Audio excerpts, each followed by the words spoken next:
Hello, আসসালামু আলাইকুম প্রিয় ভাই বোনেরা, কেমন আছেন? আশা করি নিশ্চয়ই ভালো আছেন।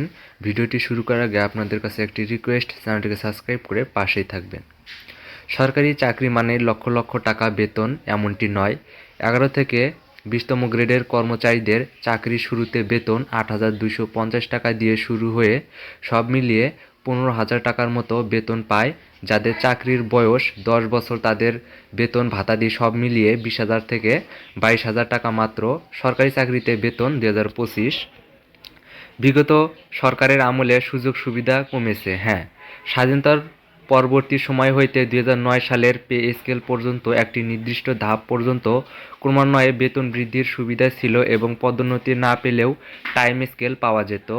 ফলে বেতন ভাতা দিয়ে বৃদ্ধি যেমন থেমে যেত, তা ঠিক একইভাবে চাকরির শেষ পর্যায়ে গিয়ে বেতন ভাতা দিয়ে সন্তোষজনক পর্যায়ে পৌঁছে যেত এবং পদোন্নতি বঞ্চিত পদে বহাল থেকেও ভালো বেতন ভাতাদি নিয়ে চাকরি শেষ করা যেত।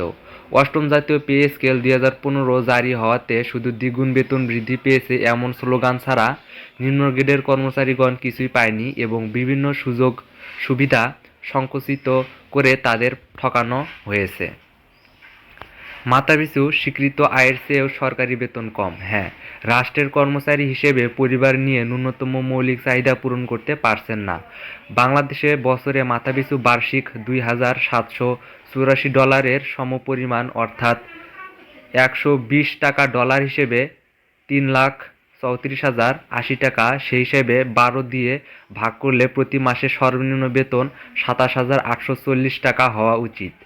20তম গ্রেডের একজন সরকারি কর্মচারী সর্বনিম্ন বেতন কিভাবে মাথাপিছু আয় থেকে কম হতে পারে সেটি সভ্য সমাজের ভেবে দেখা উচিত। একজন অটোচালক থেকে দিনমজুর গড়ে মাসে 30,000 টাকা আয় করছে, সেখানে একজন সরকারি চাকরির সর্বনিম্ন সার্কুল্য বেতন হিসেবে 15,000 টাকা হতে পারে। সেটি আমার বোধগম্য নয়। এখন মর্গ ভাতা দেওয়ার কথা উঠেছে, সেখানে আলোচনা আসছে 20% বা 2,000 টাকা জন প্রতি নিম্ন গ্রেডের কর্মচারীদের দেওয়া হতে পারে। বর্তমান বাজার বিবেচনা করে কোনোভাবে মাথাপিছু আয় হতে সর্বনিম্ন মোট বেতন নির্ধারণ থাকা মানেই দুর্নীতিকে উৎসাহ করা। সর্বনিম্ন বেতন 30,000 টাকা হওয়া উচিত। হ্যাঁ, 2015 সালে 8,200 টাকা মূল বেতনে চাকরি শুরু করা একজন নিম্ন পদের কর্মচারী মাসে সব মিলিয়ে 15,300 টাকা বেতন পান। সেই একই কর্মচারী 2024 সালে 12,240 টাকা মূল বেতনে মাসে সব মিলিয়ে এখন 21,000 টাকা বেতন পান। এই হিসাব আবার ঢাকার বাইরে আরও কম। এর ভেতরে প্রায় 10 বছর অতিবাহিত হয়েছে।